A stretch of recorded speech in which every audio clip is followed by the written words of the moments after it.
कारगिल युद्ध के बारे में तो हम सब जानते हैं। उसमें से एक हमारा विक्रम बत्रा सर है।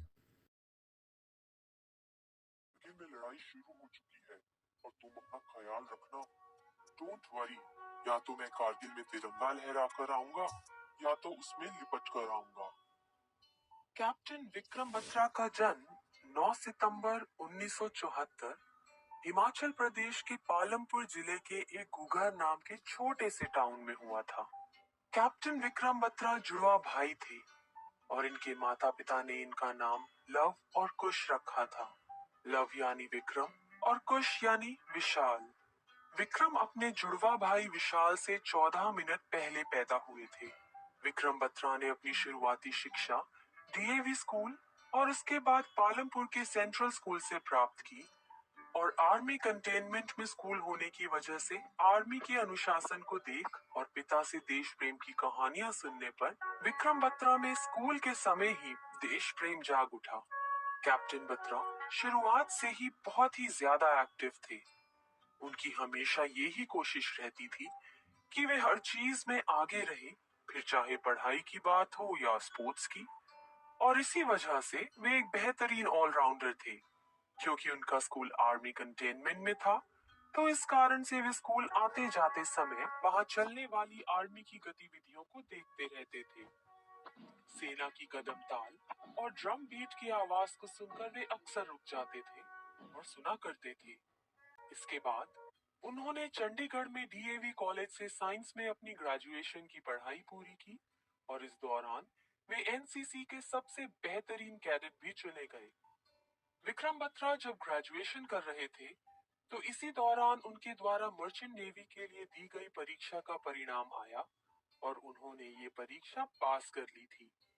कुछ ही दिनों में उनका नियुक्ति पत्र भी आने वाला था और वे पोलैंड जाने के लिए सारी तैयारी भी कर चुके थे। लेकिन न जाने उन्हें क्या हुआ, वे अपनी माँ की गोद में सर रखकर बोले कि माँ, मुझे मर्चेंट नेवी में नहीं जाना है, मैं इंडियन आर्मी ज्वाइन करना चाहता हूँ। और उनका ये फैसला वाकई में हैरान कर देने वाला था, क्योंकि उन्होंने कई लाख रुपए की मर्चेंट नेवी जैसी नौकरी को ठुकराकर इंडियन आर्मी में जाने का फैसला लिया था और वे अब पूरी तरह से मन बना चुके थे कि वे इंडियन आर्मी के लिए खुद को पूरी तरीके से झोंक देंगे। और इस फैसले के साथ ही उन्होंने पूरे जोर शोर से सीडीएस की तैयारी शुरू कर दी। इसी बीच 1995 के आसपास जब विक्रम बत्रा उच्च शिक्षा के लिए पंजाब यूनिवर्सिटी गए, तो उनकी मुलाकात वहां डिम्पल से हुई, जो उनकी इंग्लिश की सहपाठी थी। और धीरे धीरे इन दोनों की दोस्ती प्यार में बदल गई और बात शादी तक पहुंच गई। लेकिन इसके बाद जिंदगी में एक ऐसा मोड़ आया जिसके बारे में दोनों ने कभी भी नहीं सोचा था। क्योंकि असल में अपने रिश्ते के एक साल बाद ही, यानी 1996 में विक्रम बत्रा को आर्मी में सिलेक्शन के लिए इंडियन मिलिट्री एकेडमी देहरादून के लिए बुलाया गया।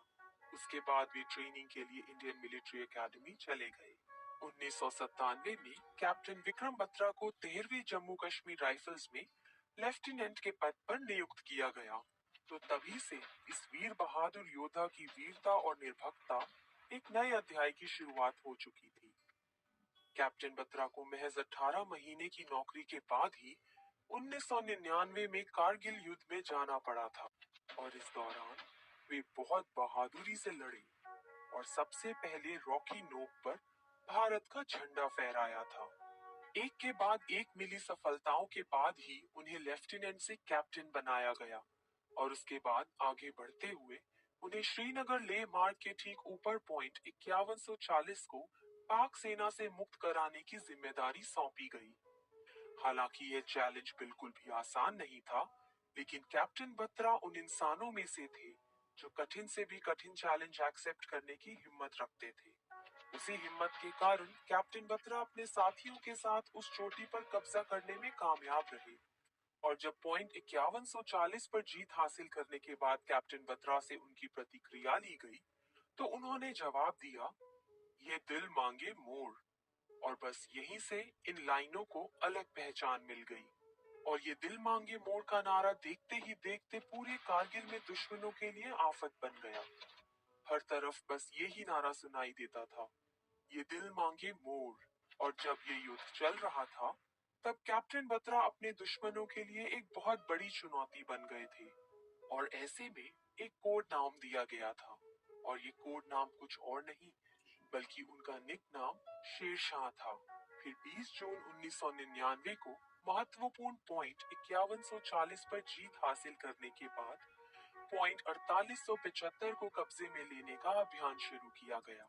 इसकी डोर भी कैप्टन बत्रा को ही सौंपी गई और उन्होंने अपनी जान की परवाह न करते हुए लेफ्टिनेंट अनुज नैयर और अपने अन्य साथियों के साथ इस अभियान को पूरा करने की जिम्मेदारी भी स्वीकार की।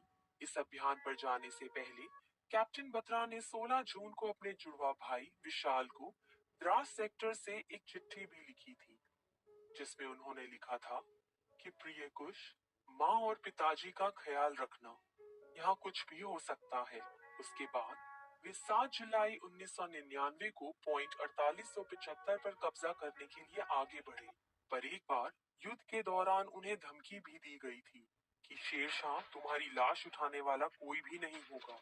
तब उन्होंने अपने दुश्मन को जवाब दिया था कि तुम हमारी परवाह ना करो, बल्कि अपनी जान को सुरक्षित रखने के लिए दुआ मांगो। तब अचानक पाकिस्तानी सैनिकों ने अंधाधुंध फायरिंग शुरू कर दी और जब कैप्टन बत्रा ने देखा कि उनके साथी डेंजर जोन में हैं, तो वे तेजी से पाकिस्तानी सैनिकों की ओर शेर की तरह टूट पड़े और उन्हें मौत के घाट उतार दिया। इस दौरान कैप्टन बत्रा ने कई सारे दुश्मनों को मार गिराया।